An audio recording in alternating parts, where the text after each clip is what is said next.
É preciso que a saudade desenhe tuas linhas perfeitas, teu perfil exato, e que apenas levemente o vento das horas ponha um frêmito em teus cabelos.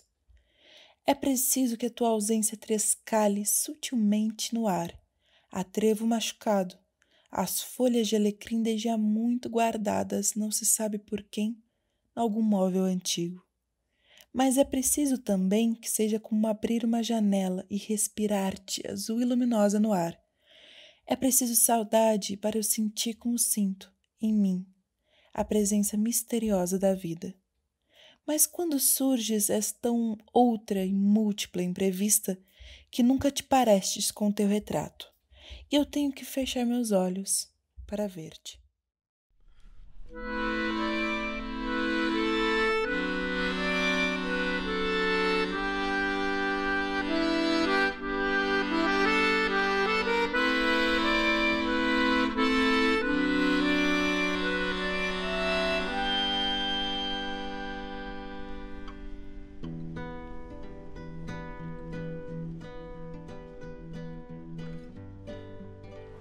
A gente vai falar de saudade. O que é saudade? Saudade é a ausência de pessoas queridas. Sim. Eu vejo assim. E a ausência de coisas boas, né? Olha, eu sinto muita saudade da minha mãe, do meu pai, da minha filha. E sinto saudade do meu trabalho também. Assim, eu vim de uma família de 10 irmãos. Tinha o meu pai e minha mãe até 5 anos.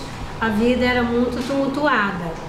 Porque o meu pai era alcoólatra, tinha responsabilidades com o financeiro, essa parte a gente não teve decepção. Morava numa fazenda, no meio de muita fartura, verdura, mas muita tortura também, porque ela era muito violenta com minha mãe, judiava demais dela, era muito vaidoso, mulherengo, se achava que era dono do pedaço. E até que um dia ele saiu de casa e nos abandonou. Aí a gente ficou tudo, a minha mãe ficou com essas 10 crianças, meu irmão mais velho tinha 14 e a menor tinha 3 meses. A gente ficou mais ou menos assim, um mês sem assistência nenhuma. Quem dava as coisas para nós eram os vizinhos e a gente passava com frutas. E a minha mãe é acamada, porque ele deixou ela muito machucada, muito ferida, tanto físico como psicológico. Quando ele foi embora, eu tinha 5 anos. Foi embora, eu tinha 5 anos e o meu irmão mais velho tinha 14. Aí, como que se deu o andamento? A minha irmã de 13 anos, o patrão levou ela escreveu uma carta para o meu avô, que era pai da minha mãe, e ele foi lá e nos trouxe. Mas a história continuou na luta. A gente começou a trabalhar muito cedo para ajudar na assistência do tratamento da minha mãe, de todo mundo. Todo mundo trabalhou em função dessa família. E a gente começou também a trabalhar. A gente foi conduzindo a gente de maneira boa. Então eu comecei a trabalhar com 8 anos no educandário. Tomava conta de 70 crianças. Leito e refeição. A gente tinha que fazer o refeitório e fazer o leito. E eu fiquei lá até 11 anos e meio, quase 12. Depois eu fui trabalhar no consultório do Dr. Zé Reis. Aí lá eu tomei gosto pela enfermagem, cuidar dos doentes. E ele era diretor da Santa Casa, provedor da Santa Casa. Faltou uma funcionária lá e ele falou para a irmã que tinha eu, tinha muita habilidade. E eu já estava estudando, mas só que não enfermagem. Estudava à noite, trabalhava durante o dia e estudava à noite, no Brownil. E eu fui lá para fazer um teste. Passei no teste e acabei ficando lá mais de 12 anos. Foi um período bom, eu estudei lá, eu me evoluí muito dentro da Santa Casa. E depois eu fui casar, né? Porque naquela época a mulher casava, não podia trabalhar mais. Tinha que cuidar da casa, do marido e de tudo. Foi aí que veio a besteira. Que eu tive um marido não muito do bom. Ele era assim, o espelho do meu pai. Eu não sei se é os traumas que eu já via meu pai nele, mas toda a atitude dele lembrava do meu pai. E foi indo, eu tive 3 filhos com ele, eu deixei de trabalhar, deixei de fazer minha faculdade, para poder ver se esse casamento ia bem. Tive uma filha, ela veio a falecer também. Já devia ser assim, devido de tanto descontrole, né, que já tinha. Mas ela nasceu com muita saúde, nasceu bem. A gente fez todos os atendimentos, os exames que tinha. Ela estava bem. Adquiriu uma infecção e dentro de 8 dias ela não resistiu, você entendeu? Saudade, falta dela, eu senti demais. Eu senti ela amamentando. À noite eu acordava com ela sugando o seio. E foi mais ou menos 1 ano essa luta. E eu tive que lidar com essa ausência sem apoio nenhum. Porque não tinha apoio de marido, para ele foi uma beleza, que ele já estava voado, né? Até hoje eu sinto a dor no peito. Sabe? Então na hora que morre, é a mesma coisa que enfia uma faca. E essa dor ela fica. Aí eu tive que aprender a conviver com ela. Então por mais que eu tratei, que eu fui ao médico, que busquei entendimento, a dor ela não acaba. E depois dela a senhora teve outros Não, filhos? ela foi a última. Foi a última. Foi a última. Você entendeu? E isso faz quanto tempo? Já vai fazer 36 anos. 36 anos. Aí depois eu vi, logo veio a separação, já tinha acontecido. Não, logo veio a separação depois da perda dela. Aí não foi bom pra mim, porque eu não sentia separação, eu sentia alívio. Quando eu vi o tipo de marido que eu tinha, eu já comecei a trabalhar. Só que eu comecei a trabalhar de cabeleireira, fazendo os cursos escondidos, que ele não podia saber. Levava as 2 crianças, ficava tudo agarrado na minha saia, mas eu fiz o curso e atendia minhas amigas em casa. Falava que eu estava passeando com as crianças, eu estava ganhando dinheiro. Você entendeu? Porque ele era assim, um arroz e feijão e o basiquinho ali e pronto. Não achava que a criança precisava de um calçado, que a gente precisava. Eu comecei a trabalhar e quando se deu a separação, eu já estava em pé. Eu já tinha montado meu salão, já estava... Tanto é que nem não fez muita falta, né? Sim. Saber de pai, de nada, eu tinha muita vontade de ter um pai. Eu via as pessoas falar, meu pai, meus colegas, os pais iam buscar, né? E eu não... ninguém ia. Então foi um período assim, difícil. O papai chegou até a mim, eu estava num dia de muito trabalho, salão muito cheio, estava fazendo 5 casamentos nesse dia. Chegou um cidadão, até bem aparentado, me procurando. Aí os meninos subiram a escada gritando, mãe, acharam o vovô. Eu falei, uai, que vovô, meu Deus do céu? Eu pensei que era o avô do pai. Você entendeu? Porque eles tinham, o meu ex-marido tinha pai ainda.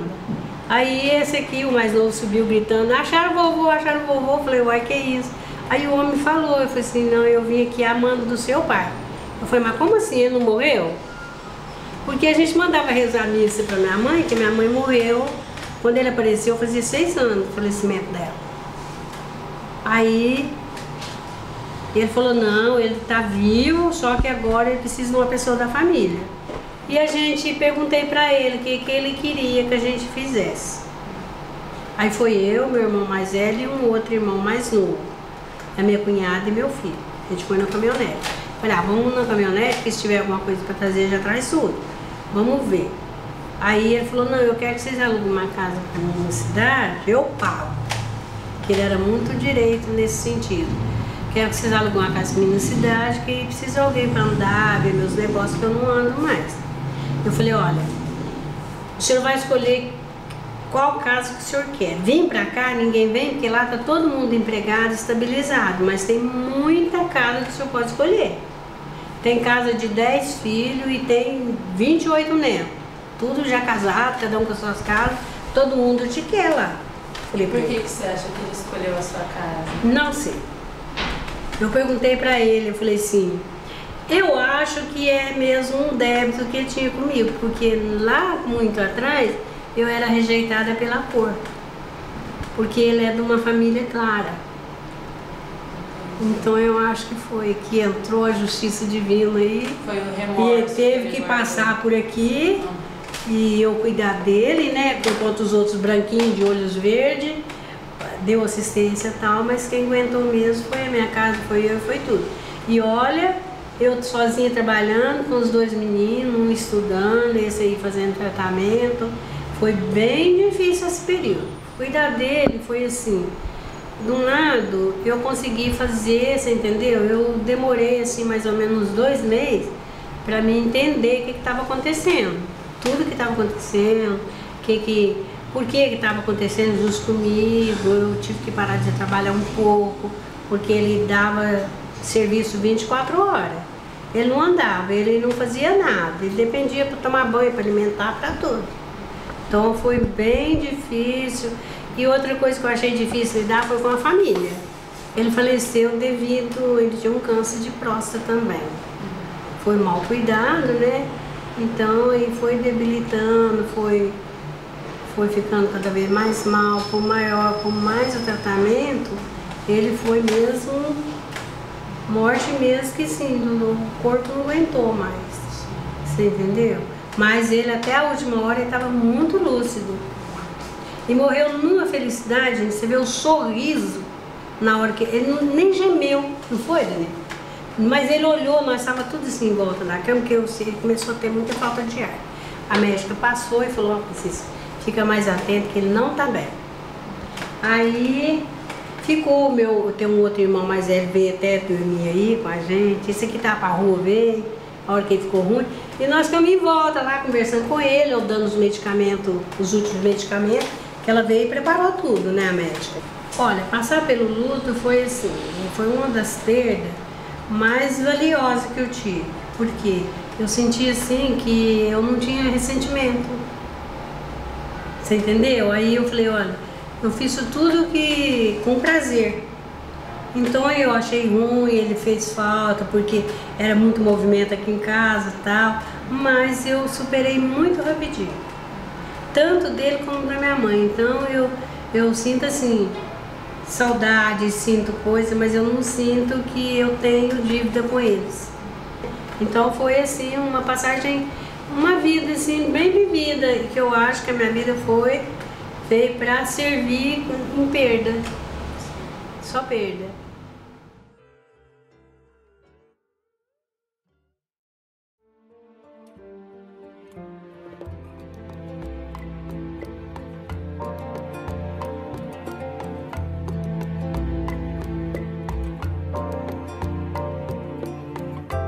Onde você estiver, não se esqueça de mim. Saudade Com quem você estiver. não tem nome, né? Assim, é diferente, muito diferente, assim, quando a gente perde um ente da família, principalmente uma mãe que perde um filho. Como assim? Tem aquela história, né, de que quem perde marido fica viúva, ou vice-versa, né? Filhos que perdem pai ficam órfãos, e para mãe e pais que perdem filhos não tem um nome específico. É uma dor constante. Dias doem menos, outros mais, dependendo das datas, ainda mais datas especiais. Dia das Mães, seria o aniversário da pessoa que se foi, Natal, Ano Novo, né? Para mim, como ele era uma criança, até a carreata da Coca-Cola, do Papai Noel, do caminhão, para mim, eu levo meu outro pequeno, mas fica aquele nó aqui, né? O Felipe poderia estar aqui também. E assim, eles falam que com o tempo ameniza, sim, mas não deixa de você lembrar da pessoa um dia. Ele até nasceu e não precisou ir para UTI, né?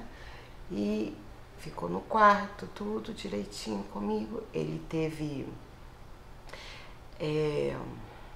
icterícia, que a criança fica amarelinha, e teve que ficar tomando banho de luz. Sim. E depois de uma semana que manifestou o problema no coração dele. Que ele tinha 2 sopros no coração devido à síndrome de Down, que ainda ninguém sabia, né? Aqui em Passos não fazia ainda o exame cariótipo, não sei se hoje ainda já faz, mas na época que ele nasceu há 9 anos atrás não fazia. Então ele foi para UTI para esperar uma vaga para ser transferido de um hospital onde fazia cirurgia cardíaca, né? Porque aqui na época não tinha também hospital do coração. E ficamos naquela luta, esperando vaga, né? Naquela angústia, tudo.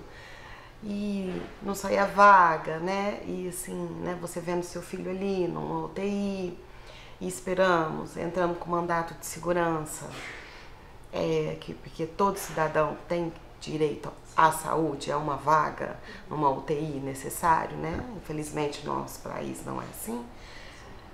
E no meio daquela angústia, tudo, foram um mês e pouco, consegui vaga em Belo Horizonte, fomos transferidos para lá, ficamos 22 dias lá, fez todos os exames necessários e constatou que ele realmente tinha que fazer a cirurgia, que ele tinha 2 sopros, CIA e CIV, então que era necessário fazer cirurgia, porque tem às vezes crianças que tomam remédio, como ele já tinha tomado e não tinha adiantado, o sopro tampa, desaparece. Ou então tem crianças que nem é necessário, ela pode viver pelo resto da vida com aquele sopro sem causar, né, problema na pessoa. Só que o dele, ele ficava muito cansado e cianótico, meio roxadinho, porque o ato dele mamar no peito já cansava ele. E vim para casa, voltei com ele porque constatou que ele poderia ganhar mais peso, porque ele nasceu prematuro, né? Que ele poderia ganhar mais peso para fazer cirurgia tranquilo. Era uma cirurgia de sopro, né? E o médico vem, conversa com a gente, onde ele relata: olha, mãe, a gente faz essa cirurgia, é comum, a do coração é mais comum, mas é uma cirurgia do coração. No dia que ele foi ser transferido para Passos para voltar, saiu o resultado do exame. O geneticista veio conversar comigo, porque a DAO dele não era percebida a olho nu. E eu nem sabia que tinha grau, né, a DAO. Aí ele me explicou que a dele era bem leve, né, e que era síndrome de Down, sim, né, e que ele ia ser uma criança normal, dentro das limitações dele. Porque como era leve, dependendo do estímulo que ele tivesse desde bebezinho, ele ia demorar um pouquinho a falar, um pouquinho a andar, mas ele iria poder estudar numa escola normal. Então, ele ficou resfriadinho, teve uma suspeita de bronquiolite. Eu levei ele no pediatra. O pediatra falou: olha, vai ter que dar os remédios, mas não pode dar na dose de uma criança normal por causa da cardiopatia dele, tá? Questionei com o pediatra dele na época, por quê, né? Assim, o que vai causar essa bronquiolite? Ele me relatou que causaria uma futura pneumonia.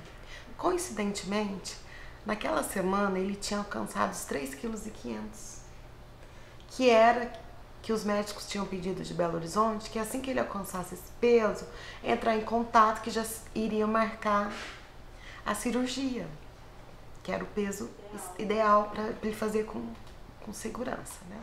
Aí eu pedi pro médico, vamos internar ele para ele tomar remédio na veia, porque o efeito é mais rápido, todo mundo sabe disso. E infelizmente ocorreu que ele foi pro hospital. O soro que era prescrito para ele tomar em 24 horas para manter o acesso da veia para a medicação, em menos de 1h30 ele foi ingerido no organismo do meu filho. Ele veio a ter um edema pulmonar, só não faleceu naquele dia, graças a Deus que o médico socorrista lá do prontão deu um atendimento ali na hora e ele precisou ir para UTI. E foram 45 dias da UTI. Desses 45 dias, ele não voltou para casa. E você ali, receosa, assim, da espera da cirurgia que ele tinha que fazer, né? acontece uma coisa completamente que sai das suas mãos, por causa de um simples soro. Aí vem aquela culpa de mãe, se eu não tivesse pedido para o médico internar, né? 2 vezes a enfermeira instalando o soro nele foi alertada por mim e depois pela minha mãe, que como sempre me acompanhou. O soro não tá rápido demais, ele é cardiopata, tudo nele tem que ser devagarzinho, né? Não, mãe, é assim.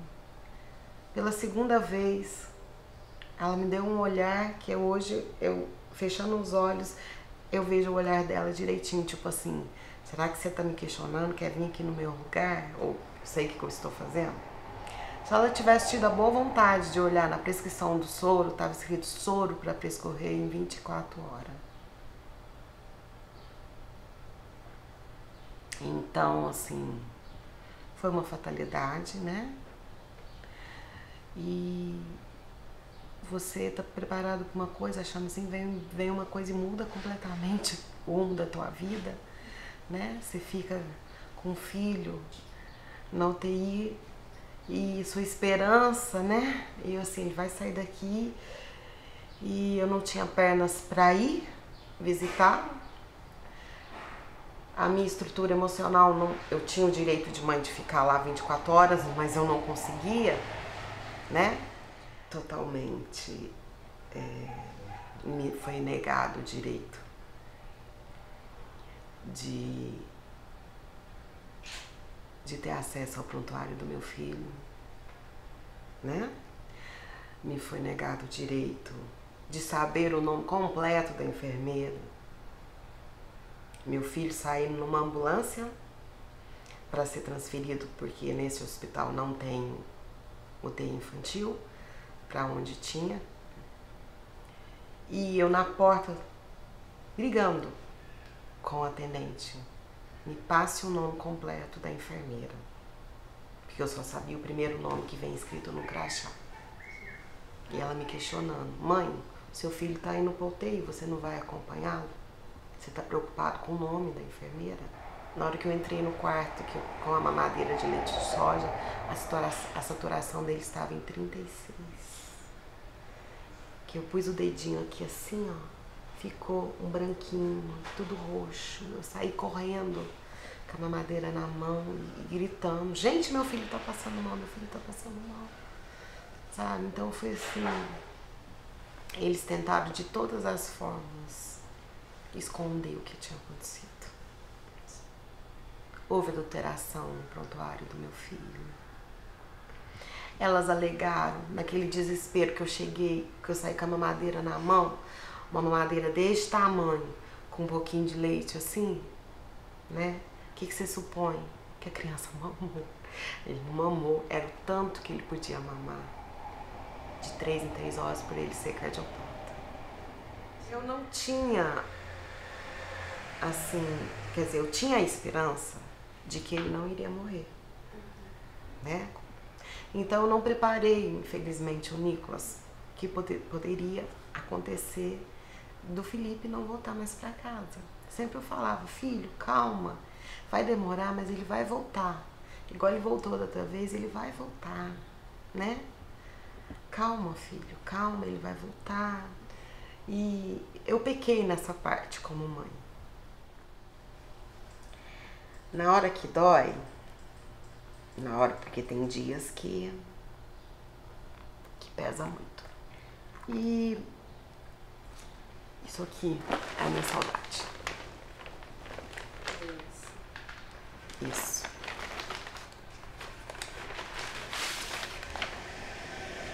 Vou tampar o nome aqui. Essa é a minha saudade. São os 48 dias finais de vida do meu filho que eu não vivi as 24 horas com ele. É o prontuário dele. Então, eu leio, já li, reli, choro. Entendeu? Que é a maneira de eu saber como que foi os dias finais dele. Na hora que ele começou a ter a primeira parada cardíaca, os procedimentos, entendeu? Que eu não podia estar ali, não pude estar presente. Resumir é isso me acalenta. Isso aqui, na hora que ele faleceu, eram colocadas nele pra não ter escárias. Por ele ficou, né? Mesmo sendo bebezinho também pode ter. E eu tirei isso na hora que eu fui arrumar, trocar a roupinha dele, e pus no meu bolso e trouxe. Eu cheiro, porque tava com ele. Tem o cheirinho dele. É isso. Entendeu? É isso que se resume. Eu te dei pra brilhar. Por onde você for, durma bem, me queira bem, meu amor.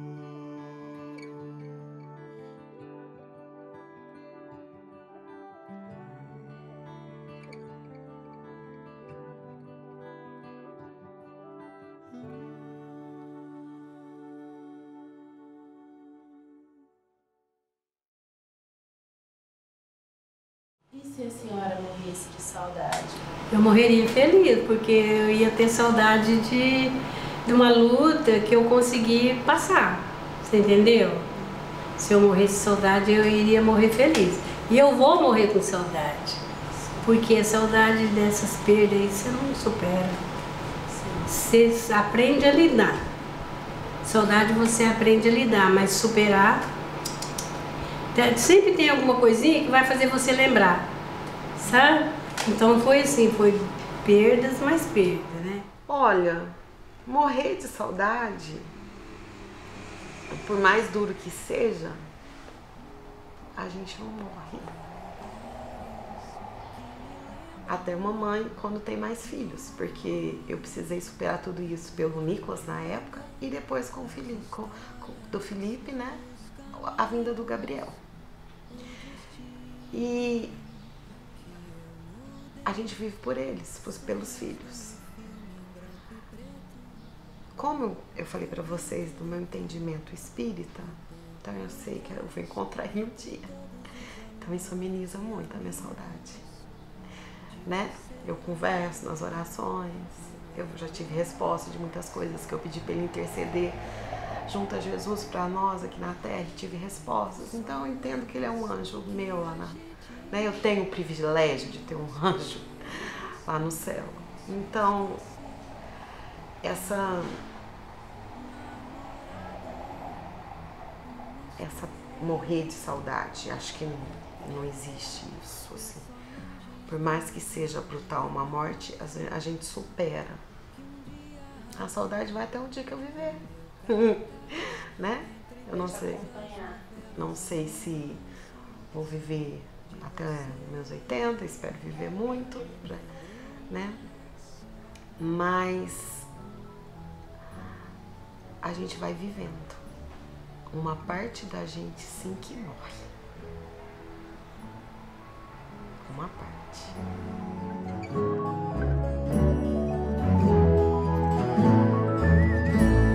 Desenhos que a vida vai fazendo, desbotam alguns, uns ficam iguais, entre corações que tenho tatuados. De você me lembro mais, de você não esqueço jamais.